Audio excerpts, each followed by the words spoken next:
Ganda ng spot, oh. Alam mo, mahaba na yung mga ano eh. Pero doon makikita yan. Ayan, ano ba yan? Ano ba yung ginagawa niya na yan, pre? Wild dog. Alam mo yan? Wild dog. Pare, wild beef. Yo! What's up, guys? Kamusta kayo? Ngayong umaga nga ay naisipan ko na naman na gumala. Siyempre, magsasama ako ng ibang tropa para masaya. Bali, pupunta nga pala ako sa bahay nila Kilua, yung may gate na malaki. Kaya inasikaso ko na nga din agad yung mga dadalhin gagamitin sa pagluluto. Kasi baka mamaya hindi namin siya makita dun eh. Mahirap pa naman, medyo babundok. Kaya nga habang wala pa sila, nagluto na nga din muna ako dito. Adobo nga pala yan, guys. Haha, ano pa ba? Dating gawi, maalat pa din. At hindi na nga din nagtagal, dumating na nga din siya. Haha, may kasama pa pala. Ayos yun, mas madami, mas masaya. Kaya tinignan na nga din niya kung ano yung mga dala ko kasi baka mamaya may kulang. Bali, dumaan na nga din muna kami dito sa bahay nila para kunin yung ibang mga gamit. Sabi nga niya magdadala daw siya ng batya. Sabi ko, pre, wag na dun pre. Meron naman silang batya dun, tsaka ang laki-laki ng ilog nila dun. Napakaway pa nga yung kapatid ni Sian dyan. Kaya nga habang naghihintay ako, pinanood ko muna siya kung paano niya ayusin yung motor niya. Sinisira ko ng motor ko. Kaya sinuot niya na nga din yung pangmadiinan niya dyan. Kasi matinding lakaran daw yung mangyayari mamaya. Kaya hindi na nga namin pinagtagal. Binakbakan na kagad namin para maaga kaming makarating. Mercury on retrograde in the zone, quenching my soul's thirst is how I'm getting paid. SC boy on this beat, everybody likes it. Wish we had more substance, wish we had more drugs and time for love. At kung makikita nyo, nagpadala nga pala si Kinuha ng pitchel sa akin. Kasi sa aming mga mortal, di raw namin kaya buhating anumang gamit sa kanila. Kasi nagyayaya nga rin pala siya na mag-gin sa kanila. Ayun nga, mag-gin kami. Ginans raw guys! Sana all.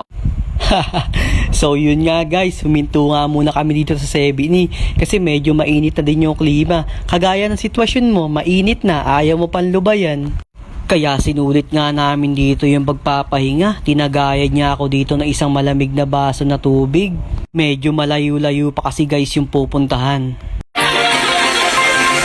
Feel like the world don't love you, they only wanna push you away.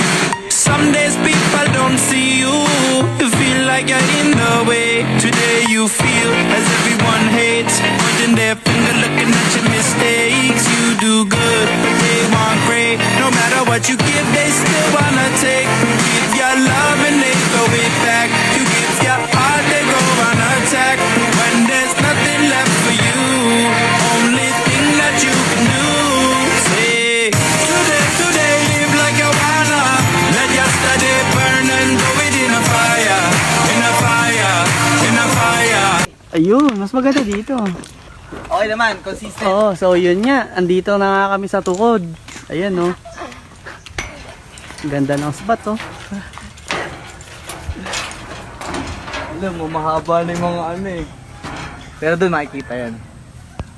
Ayan, ano ba yan? Ano ba yung ginagawa niya na yan, pre? Wild dog. Alam mo yan? Wild dog. Pare, wild beef. Bali, nandito na nga din pala kami sa gate nila Kilua guys. Yun nga, sarado. Ano pa bang gagawin? Siyempre, hindi naman to pwedeng buksan pagka normal na tao ka lang.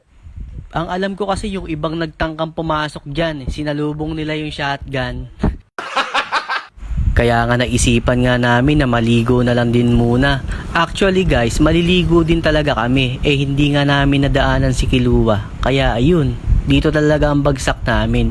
Yun nga, makikita nga dito medyo pasira na din yung ibang mga parts ng bundok. May magaganda pa din namang spot dito sa loob. Kaya pinuntahan na nga din namin agad dyan. Gaya nga na sabi niya kanina, mapapalaban kami sa lakad. Pero sabi niya, maaliwalas lang din naman daw yung dadaanan kaya wala naman di daw magiging problema. Sige, gala pa kasi. Yun oh.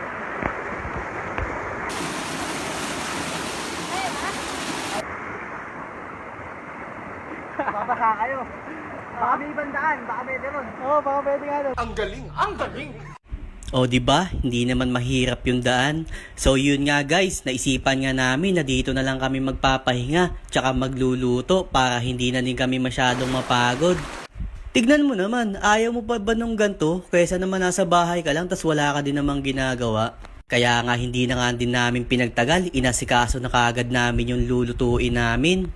Kaya gumawa na nga din ako ng sausawan para sa isda na iihawin ni tropa. Kaya yun nga, nilagyan ko lang din ng toyo, mas madami, mas malakas, 'di ba? Kaya nga hindi na nga din namin pinagtagal, nagpabaga na nga din siya ng uling, tsaka nilagay niya na nga din yung isda niya dyan. Obvious naman, 'di ba? Kaya hindi na nga din niya pinagtagal, nagbabad na nga din siya dyan na parang lumot sa tabi ng bato. Yun, lumakas na din yung liyab, kaya habang tumatagal nga, nararamdaman ko na din yung gutom.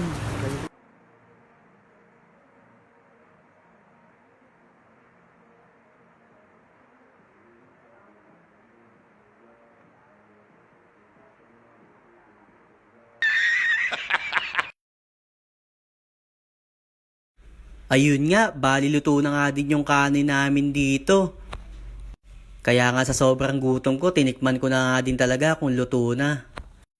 Ang ganda nga ng pwesto ng lutuan namin guys, walang kahangin-hangin. Di ba ganito yung trip mo? Kaya habang naghihiwa nga ako, pinakita na ni Sian yung finished product niya oh. Tignan nyo naman. So yun, ang aming nihaw na bangus.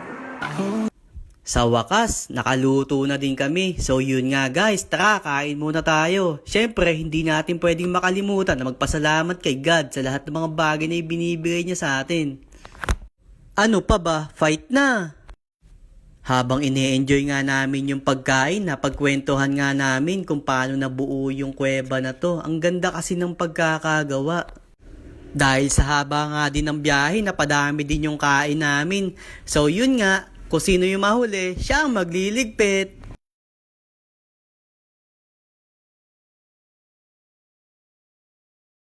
Kaya hindi ko na nga din pinagtagal, sinubukan ko na nga din talaga kung ano ba ang pakiramdam kapag ka nakababad ka sa malamig na tubig.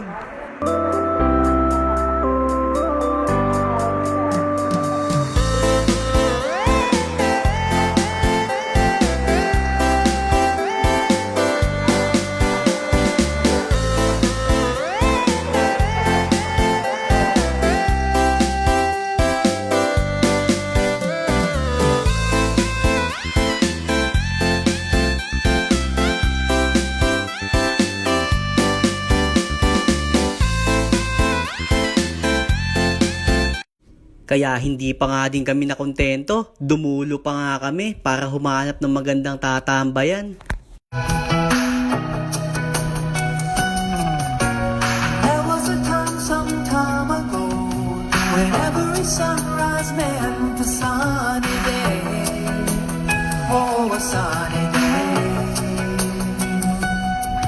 But now when the morning light shines in, it only disturbs the dreamland where I lay.